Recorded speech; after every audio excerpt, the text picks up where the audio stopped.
اور رحم کرنے والا ہے، قیامت کے دن کا مالک ہے۔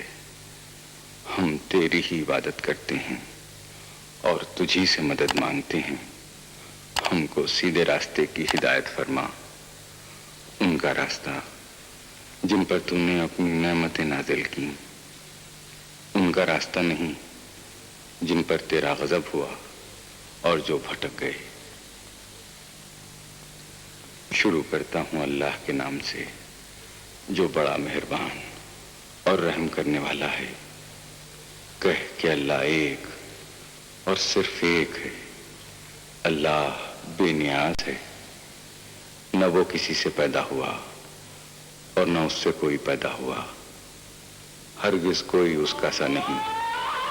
وہ اپنی شان اور حیثیت میں اکیلا ہے۔ جیسے ہی نماز ختم ہوئی بارش بھی تھم گئی، بادل چھٹ گئے، پانی کے قطرے کعبہ شریف کے پرنالے سے اب بھی گر رہے تھے۔ سورج کی روشنی میں زیادہ چمک آ گئی، گویا ان لوگوں کی پاکیزہ دلوں کی روشنی نظر آنے لگی جو حرم خدا کے کبوتروں کی طرح بھولے والے سلو آشتی کا نمونہ بنے ہوئے اپنے پروردگار کا حکم پورا کرنے کے لیے دور دراز ملکوں سے آ کر جمع ہو گئے ہیں۔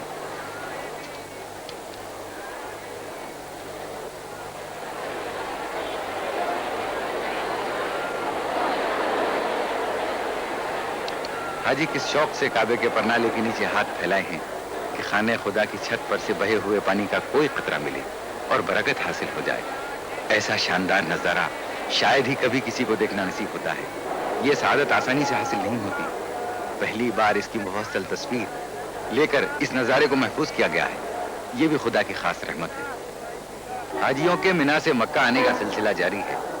ابھی تک سب لوگ مکہ نہیں پہنچ سکے ہیں، اگرچہ مینا سے مکہ کا فاصلہ کچھ زیادہ نہیں، باوجود کہ سب راستے یک طرفہ کر دیے جاتے ہیں، یعنی ادھر سے ادھر آنے والوں کو راستہ ملتا ہے، ادھر سے ادھر جانا بند ہوتا ہے۔ سعودی عرب کی پولیس بھی بڑا انتظام رکھتی ہے کہ سفر میں ذرا سی بھی رکاوٹ نہ پڑے۔ گاڑیوں اور پیدل چلنے والوں کی قطاریں الگ اور قاعدے سے بنا دی جاتی ہیں، پھر بھی اتنی تعداد میں گاڑیاں اور پیدل چلنے والے ہوتے ہیں کہ آسانی سے آگے بڑھنا مشکل ہوتا ہے۔ سفر کی رفتار بہت سست رہتی ہے۔ بہت ممکن ہے کہ حاجیوں کا آخری دستہ آدھی رات کے بعد مکہ پہنچ سکے۔ یہ ایمان کا جوش، یہ حج کا شوق 1400 سال سے جاری ہے۔ اس میں کوئی کمی نہیں ہوتی بلکہ زیادتی ہی ہوتی جاتی ہے۔ یہ پہاڑیاں جو مکے کے مقدس شہر سے صرف 9 کلومیٹر کے فاصلے پر ہیں، دین اسلام کی ابتدا کی خاموش گواہ ہیں۔ اسلام کی حیرت ناک ترقی، حق کی ایک آواز اور اس کا ساری دنیا میں اتنی جلدی پھیل جانا، یہ پہاڑیاں ان سب تاریخی حقیقتوں کی چشمدید گواہ ہیں۔ پکارا جس نے بس تجھ کو پکارا، کریمہ داورا پروردگارا۔ یہ غار ہرا ہے۔ یہاں نبوت کے اعلان سے پہلے حضرت عبداللہ کے یتیم و جواں سال فرزند حضرت محمد مصطفیٰ صلی اللہ علیہ وآلہ وسلم تنہائی میں بیٹھ کر غور و فکر میں کئی دن اور کئی راتیں گزار دیتے تھے۔ اسی غار میں حضرت نے فرشتے کی زبان سے خدا کا حکم سنا، اقرأ باسم ربک پڑھو اپنے پالنے والے کے نام سے جو سب سے عظیم ہے، جس نے سب کچھ پیدا کیا، انسان کو جمے ہوئے خون سے پیدا کر دیا۔ یہ نبوت کے ظاہر کر دینے کا حکم تھا۔ آج 1400 سال کے بعد بھی جب حاجی حج کا فریضہ ادا کرنے مکہ آتے ہیں تو اس غار کی زیارت کو بھی آتے ہیں جس کے دل میں پیغمبر اسلام کے قدموں کے نشان چھپے ہوئے ہیں اور جس کے ذروں میں اس جسم پاک کی خوشبو بسی ہوئی ہے۔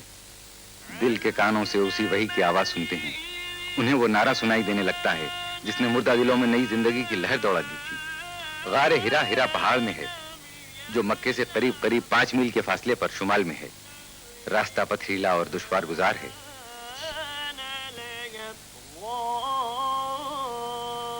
یہاں سے ہم پھر مینا جاتے ہیں۔ اب مینا بالکل خالی، خاموش، جوتے اور کنکریاں کھا کر بڑا شیطان بھی چپ ہے۔ دوسرے شیطان بھی چپ چاپ کھڑے آئندہ سال کا انتظار کر رہے ہیں جبکہ پھر حاجی آئیں گے اور تینوں شیطان ان کے ہاتھوں کی ماری ہوئی کنکریوں میں چھپ جائیں گے۔ سال بھر تک اپنے جسموں پر لگے ہوئے کنکریوں کے داغ مٹائیں گے تاکہ اگلے سال اور تازہ داغ کھا سکیں۔ مینا ساری دنیا میں اکیلا شہر ہے جو سال بھر میں صرف 3 دن تک پورے جوش و خروش کے ساتھ یہ جاگتا ہے اور پھر سال بھر کے لیے آس پاس کی پہاڑیوں کے دامن میں منہ چھپا کر موت کی نیند سو جاتا ہے۔ قدرت کا شاید یہ بھی منشا ہو، انسان اس سے عبرت حاصل کرے کہ آدم سے پہلے یہ زمین خاموش تھی، ویران تھی، پھر آدم اپنے گناہوں کی پاداش میں زمین پر بھیجے گئے، ویرانیاں زبردست آبادیوں میں تبدیل ہو گئیں، نیکی و بدی کی جنگ ہوتی رہی، پھر ایک دن آئے گا، سور پھونکا جائے گا، قیامت آئے گی، سارے انسانوں سے دنیا ایک بار پھر خالی ہو جائے گی، سنسان ہو جائے گی۔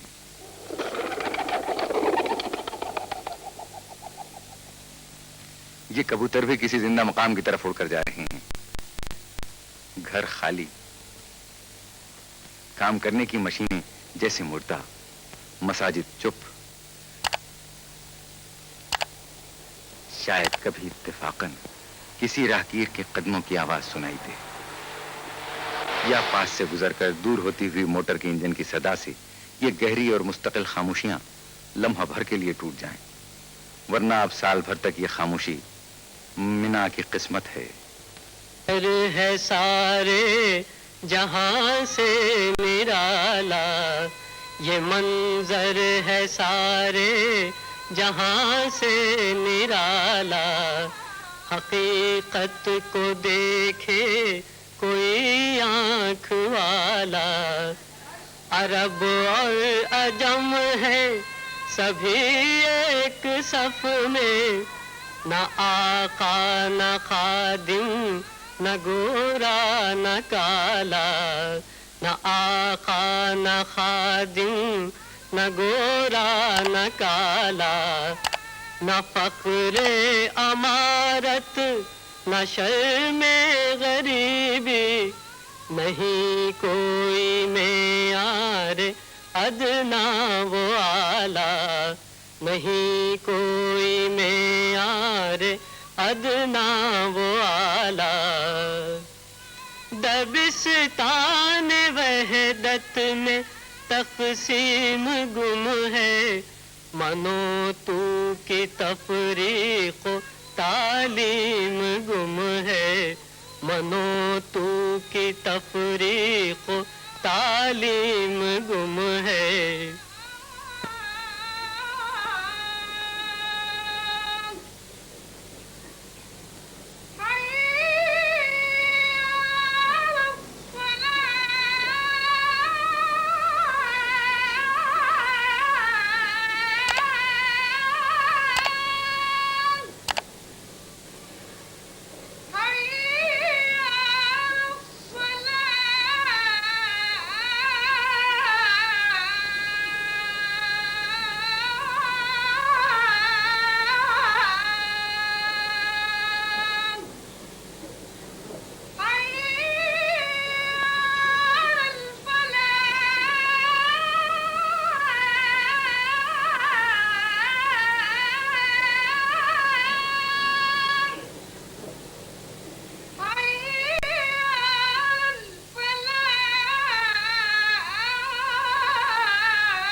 الحمد لله رب العالمين الرحمن الرحيم مالك يوم الدين إياك نعبد وإياك نستعين اهدنا الصراط المستقيم صراط الذين أنعمت عليهم غير المغضوب عليهم ولا الضالين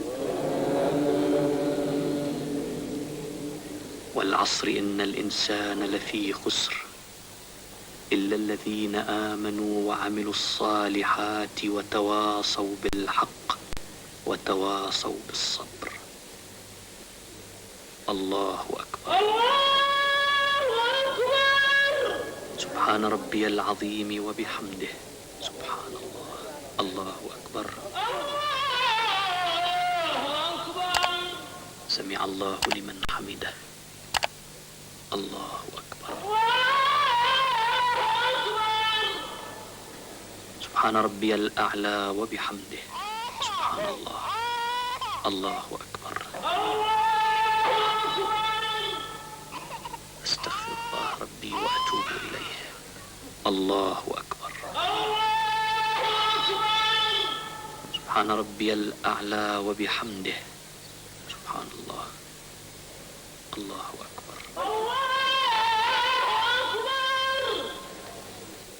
الحمد لله رب العالمين الرحمن الرحيم مالك يوم الدين إياك نعبد وإياك نستعين اهدنا الصراط المستقيم صراط الذين أنعمت عليهم غير المغضوب عليهم ولا الضالين.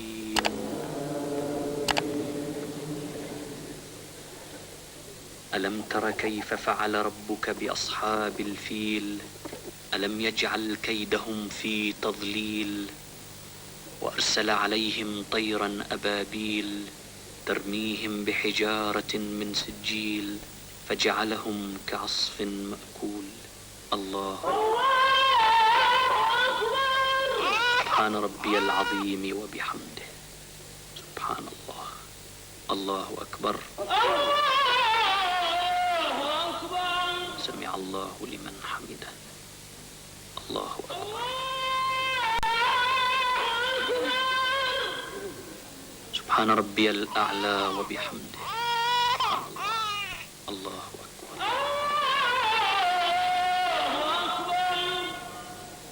استغفر الله ربي وأتوب إليه. الله أكبر. سبحان ربي الأعلى وبحمده. سبحان الله.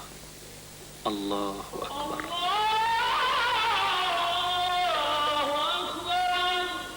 أشهد أن لا إله إلا الله وأشهد أن محمدا عبده ورسوله. السلام عليكم ورحمة الله. السلام عليكم ورحمة الله.